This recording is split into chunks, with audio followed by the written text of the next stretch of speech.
Well, thanks for joining us, everybody, and certainly it's an exciting day. Your goal when you start every year is to reach postseason play, and certainly we are thrilled to be at the Cure Bowl in Orlando, and first and foremost would like to thank Alan Gooch and the Cure Bowl committee for the invitation to Western Kentucky. We're thrilled to be there. We really, truly are. And also a thank you to Conference USA because the Cure Bowl is not one of the main Conference USA bowls. And so for the league office to secure a backup agreement and get us in a bowl game along with two other at-large teams, have 9 altogether, I think is a great day for the conference. So we're certainly excited for the opportunity we have and the time we have coming up. Questions? Is there a worry that this wouldn't happen, that you all wouldn't get a 13th game? I think we talked about the end of our season, a little bit of a 2-game playoff. Had a great game against Middle Tennessee where it was about the pinnacle of our season in the way that game ended. And obviously the 12th game was a tough day. But the one thing that I'll say is that I had a lot of confidence in the man sitting to my left. And that he was going to go to bat for these seniors, go to bat for this football program, go to bat through any way possible to talk to the conference, to talk to Judy in the conference office, and to just fight for these seniors and everything that this program stands for. And what an opportunity for us to be one of 9 teams that are in bowls that have a chance to win 4 consecutive bowl games. That would be historical here, and Mr. Stewart was going to make sure that we put our players in a position to have that opportunity. Todd, how did you kind of sell this year's team and kind of get a bowl destination? Well, I think it comes down really to a couple things. Number one is what kind of team do you have? And what I tried to point out is what Mike just alluded to. I think we have a very unusual streak right now. There's only 8 teams playing in bowls this year that have won a bowl game each of the last 3 years, and that's a heck of a streak. And so we bring kind of winning postseason momentum. Certainly our quarterback Mike White, projected to be an NFL draft choice from the state of Florida, is a big selling point. And we've traveled well to Florida the last couple years. Bowls certainly want to know what kind of team you have, and they want to know what kind of fan base you have. And I think the fact that we traveled really well to both Miami and Boca Raton played in, so we really tried to work those angles hard, and it's great to be in. I mean, you never know. Every year is a new year, and I just remember in 2013, we were 8-4 and beat Kentucky, beat Army, beat Navy, and got left out. So that year, I think we all said we will never feel sorry for making a bowl game. It's hard to make it. And you look at Western Michigan, went 13-1 last year, went to the Cotton Bowl. They're not in a bowl game this year. So every single year, it's certainly an honor to make the postseason, and our guys, our coaches, our players all deserve it. Mike, could winning this game kind of make amends for the way that the season kind of ended? Yeah, we're going into this game really just looking at it as a postseason opportunity. Not necessarily even an extension of the season, but this is a true one-game season. It's the postseason. We fully anticipate to have a roster that's now rested a little bit after a tough run. I mean, we played in a conference that has 10 bowl-eligible teams, 9 of which were selected. That shows the depth of our league, not just the parity that exists within the league from week to week, but also, if you're in a group of 5 level conference that has 10 bowl eligible teams, that means they actually had success outside of their conference as well. And Conference USA is typically a league where you're going to have at least 2 games that are against Power 5 conference teams per team.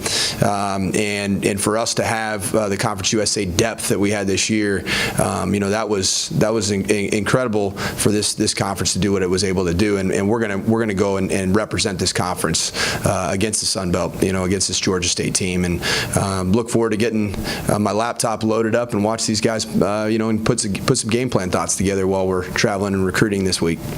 Just how big is it for you as a program to practice, recruit more, get all this extra time and work? It's really big. I think the biggest thing is recruiting. We're going to, I'm boarding a plane going down to Florida here in about 10 hours or so.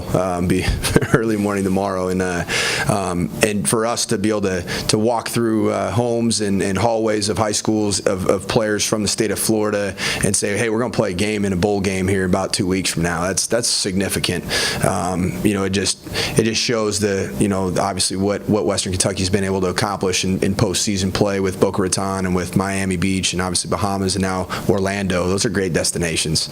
So that's significant. In terms of practice time, I don't really find that as significant for us because in most seasons you're looking at your red shirts, your freshmen that are redshirting to get all this extra bowl prep.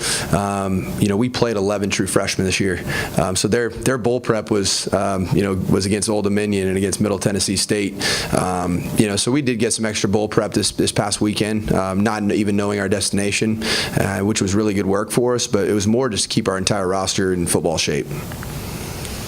Tom, with there being so many different six-win teams in Conference USA, how did you go about campaigning for Western Kentucky to rank ahead of Middle Tennessee and then the other team, Louisiana Tech and UTSA, and try to make Western Kentucky priority for these bowls? You just try to sell the positives, that you have, and it was on one hand, I think, great for the conference to have 10 bowl eligible teams. On the other hand, it's a challenge because obviously more teams were available than there were spots. I do think it worked out the fair way. If I was looking at it with no bias whatsoever, to me, if you look at each division, if you look at the West, Louisiana Tech beat Texas San Antonio, so they should go before San Antonio. In the East, we beat Middle Tennessee. We should go before Middle Tennessee. Then you look at us and La Tech. La Tech beat us. So to me, La Tech would be the 7. We would be the 8. And you look at Middle and San Antonio.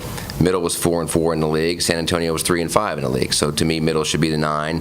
San Antonio should be the 10. So I think the way it worked out was probably the fairest way for everybody. And it's just good to still be playing this time of the year. And I would point out one thing, something I'd really like our fans to know, because I'm sure there will be some players this year in the bowl season that will choose to not play in their bowl game for various reasons, namely guys who think they're going to go pro and they don't want to play. I literally got a text from Mike White every day this week, just wanting an update, any news, anything going on, running rumors by me. I'm hearing this. Is this true?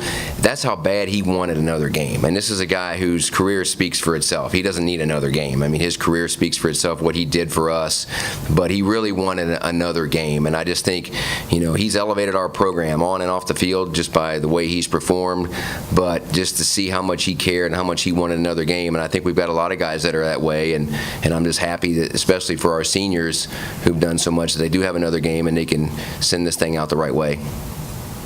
Coach, to kind of bounce off that, you kind of sense that from the other players like Mike, they're all just kind of locked in and kind of ready to... They are, and you see that. I mean, the ultimate test of that is to have bowl practice on a Friday and a Saturday, which we had this past weekend, to have bowl practice without a destination and without certainty that you were going to play a bowl game. And Saturday was a great practice. I saw a team that was ready to get back out on the field, and that's even without the guarantee of having a chance to travel to Orlando, Florida, and play in a great venue. I believe the Orlando Pride that plays there, in the soccer team plays their home games there. Several other. It's the old Citrus Bowl, correct?